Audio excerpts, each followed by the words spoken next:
Welcome back to another episode of the Sports Playbook, where I'll give you a breakdown of what's been happening in the world of sport over the last 7 days. You're joined by your host, Moz. It's been a huge week in the world of sport over the last 7 days, so you know the drill. Let's get right into it. In swimming, the Aussie women's and men's team both get gold in the 4x100 relay. In the World Championships in Singapore, the Golden Girls won gold and retained their World Championship status for the 4x100 relay. They were closely followed behind by the US in second place and the Netherlands in third place. For the Aussie women's team, they extend their World Championship status ever since they claimed the world record back in the 2018 Commonwealth Games held on the Gold Coast. Only minutes after the women's success in the relay, the men's relay team went out and also won the 4x100 relay. It was held together by the anchor leg, which was Kyle Chalmers, and they got the championship record. The Australians won, closely followed behind by Italy in second place, and then the favourites, which were the US, in third. As we record this on Tuesday the 29th of July, Australia are currently second in the medal tally. They currently hold 10 medals and 6 of them are gold medals. In first place is the People's Republic of China, who have received 16 medals, 10 of which are gold. In the AFL, the GWS Giants come from behind to defeat the Sydney Swans and to end their finals chances. In the 31st edition of the Sydney Derby, the contest got off to a fiery start and they were into each other before the first bounce. The Swans went into halftime up 52-22, but the Swans, they weren't prepared for the orange tsunami that was about to wipe out Angie Stadium. The Giants came out in the third quarter and fired back with 57 points in the third quarter alone. They went on to win the match 102-58. Jake Stringer and Aaron Cadman fired for the Giants, both getting 3 goals of their own. But in other games, St Kilda have pulled off the biggest comeback in AFL history. St Kilda were down by as much as 46 points going into that final quarter, but it was through their star, Nasiah Wanganeen-Milera, who got 2 goals in the final minute to get St Kilda the biggest comeback victory in the AFL. So in other words, Nasiah is definitely the Messiah. Well, the Gold Coast Suns, they returned back to the form that saw them beat Collingwood only a fortnight ago. They defeated the Brisbane Lions by 66 points in the Queensland Derby. For the Gold Coast Suns, that's their 12th victory of the season. That's the most in their club history. In the NRL, the return of Mitch Moses helps the Eels to defeat the Broncos. The Eels travelled to Brisbane to face the Broncos, who are building nicely going into the NRL finals. For the first time since State of Origin 2 camp, Mitch Moses returned from his calf strain. Zach Lomax starred for the Eels with 2 tries and 158 metres, but it was at the final minute that had everyone talking. For Broncos fans, they thought they won the match through a Reece Walsh try in the final minute, but it was proven that Reece Walsh was in front of the kicker and he was offside and didn't get that try. The Eels went on to win the match 22-20. In the other games, the Roosters and the Storm had a Thursday night classic, with the Storm coming up eventual winners 34-30. The game, it wasn't without drama. Jerome Hughes, the 2024 Dally M medal winner, dislocated his shoulder midway through the second half. But Harry Grant steered the ship and got the victory for the Melbourne Storm. The Titans went to New Zealand and got a big win over the Warriors in Des Hasler's 500th game as NRL coach.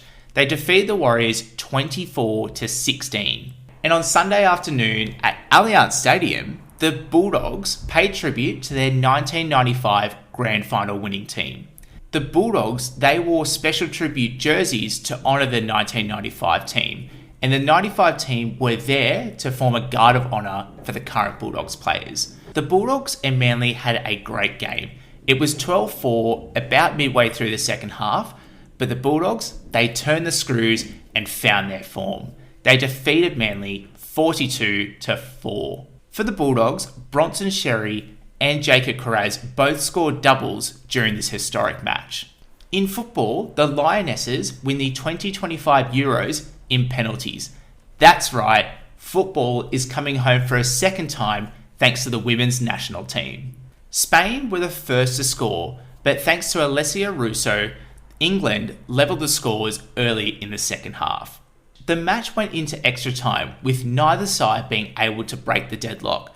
So the match, it went into penalties. And who else stood up for England? But none other than Chloe Kelly, England's striker. Chloe got the match-winning penalty and England went on to win the 2025 Euros. The ball hit the back of the net at 110 kilometres an hour. That's enough for a speeding ticket. For England though, there were some notables to come out of this match. Lucy Bronze, who is England's right back, played majority of the tournament with a broken tibia. She played the fourth most minutes of any England player with over 598 tournament minutes. Hannah Hampton, who is England's goalkeeper, played for her late grandfather. Hampton went into the final with Grandpa inscripted into the neckline of her jersey. It was a touching tribute from Hampton, which I'm sure she was feeling a lot of emotions throughout this tournament. In netball, the Melbourne Vixens come from 11 points down to secure their place in the grand final. The Melbourne Vixens have upset the New South Wales Swifts in Sydney in the prelim final. The New South Wales Swifts, who are coming off a forgettable semi-final, played some of the best netball that they have in recent weeks, and they had the upper hand for majority of this game. Simone McInnes, the Melbourne Vixens head coach, gathered her troops around and said to the Melbourne Vixens players, "We have nothing to lose." Down by 10 points at this stage, the Melbourne Vixens played like they had nothing to lose. Kira Austin proved once again why she's one of the best goal attacks in the Suncorp Super Netball. Austin secured 3 Suncorp Super shots to get the Vixens in a fighting chance. Sophie Garbin scored a goal with 10 seconds remaining, so the Swifts had sent a pass. The Swifts had a chance to go into extra time with only seconds remaining.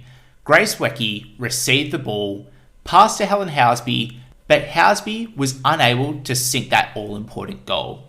The Vixens won that match 56-55. Who would have thought a trip to the pub would prove so pivotal to getting the Vixens into the grand final?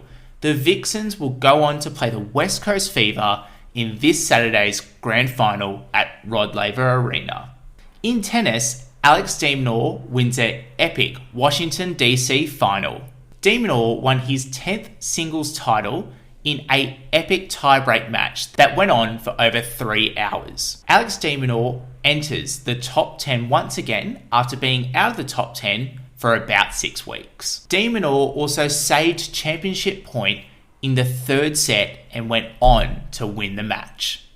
And in cycling, Tadej Pogačar wins his 4th Tour de France. Tadej becomes the 6th person to win 4 or more Tour de France's in its 122-year history. Tadej flagged post-race that he's in no rush to win his 5th Tour de France because he fears that he might burn out, as cycling is one of the most mentally and physically demanding sports, especially over the Tour de France, with 21 stages. In Rugby Union, the British and Irish Lions win the second test and the series against the Wallabies. In the first half, the Wallabies had the upper hand, leading at one point 23-5, but the Lions chipped away at this lead. They went into the half down 23-17, but the match would have one final twist. In the final minute, in one of the rucks, Wallabies player Carlo Tizzano arrived at the ruck and Lions player Jacques Morgan hit Tizzano in the back of the neck. And in accordance to Rugby Union laws, a player must not hit another above the line of the shoulders. He hit him in the back of the neck. The Lions went on to score this match and it went up to the TMO. For those that don't know, the TMO is the television match official. And in that review, they deemed that that tackle was legal in that maul and that they didn't see any foul play by Morgan, the Lions player. The Lions came from 18 points down to hit the lead in the final minute of the match.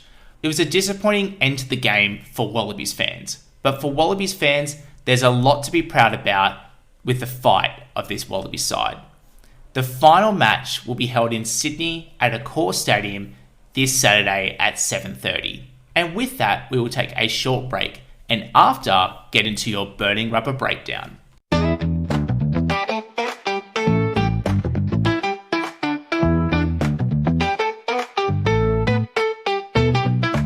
It's time for the burning rubber breakdown. Let's burn it up.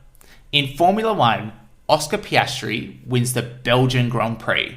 The race, it was delayed for an hour and 20 minutes due to the rainfall, and Spa is well known for a rain delay. 2021. For some cars and drivers though, they elected in Saturday's qualifying session to focus on a wet setup, which means the cars have a higher downforce, which means the rear wing lowers the car to the ground so cars have more grip. What this meant though was due to the rain delay, those cars did not get that advantage. So for the likes of Max Verstappen and Red Bull, they were seething at the rain delay, blaming the FIA for not being strong enough and not giving them a go.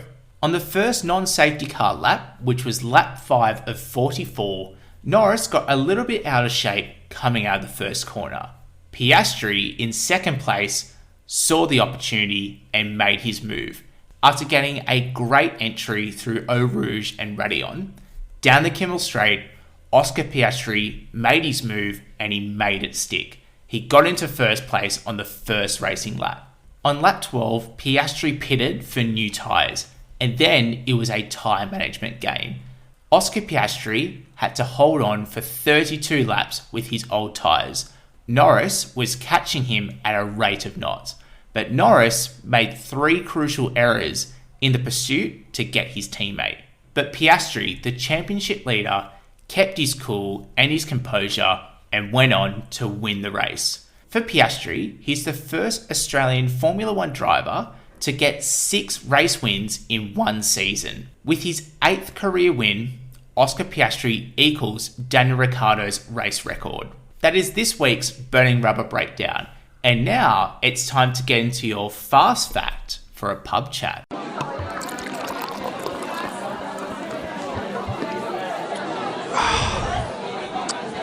It's time to pull up a chair and pour yourself a drink. It's this week's fast fact for a pub chat. This week's fast fact is in the NRL and it's dedicated to the Bulldogs. Thanks to their victory on Sunday against Manly, the Bulldogs secured their 1000th first grade victory in the NRL. The Bulldogs only become the 3rd team to achieve this milestone. The 2 other teams in question are the Roosters and the Rabbitohs. That is this week's fast fact for a pub chat. And now it's time for the Playbook Planner. Here are some games to look forward to this weekend. In the AFL, the Western Bulldogs will go up against the GWS Giants. This will be on Thursday, the 31st of July at 7:30pm. You can catch the game on Channel 7, Kayo or Foxtel. In the NRL, the Warriors take on the Dolphins in a top 8 clash. It will be on Friday, the 1st of August at 6pm. You can only catch the game on Kayo or Foxtel.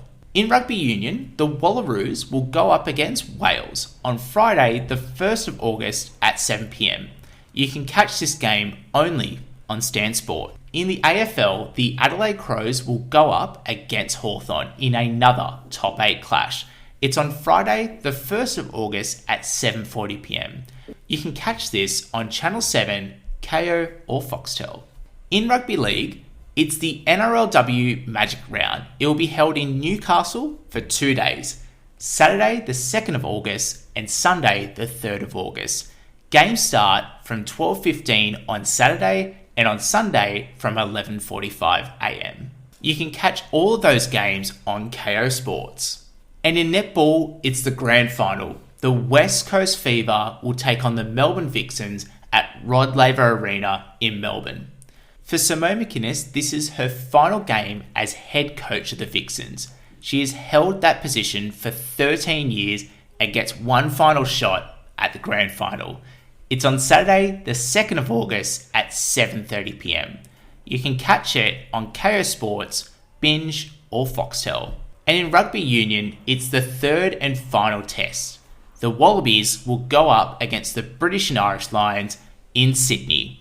It will be held on Saturday, the 2nd of August at 7:45pm.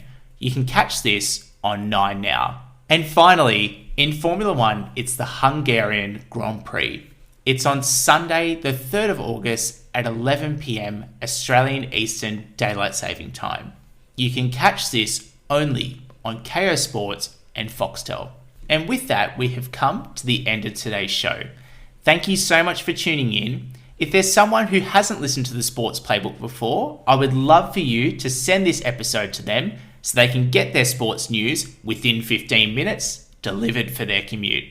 We will catch you on the next play.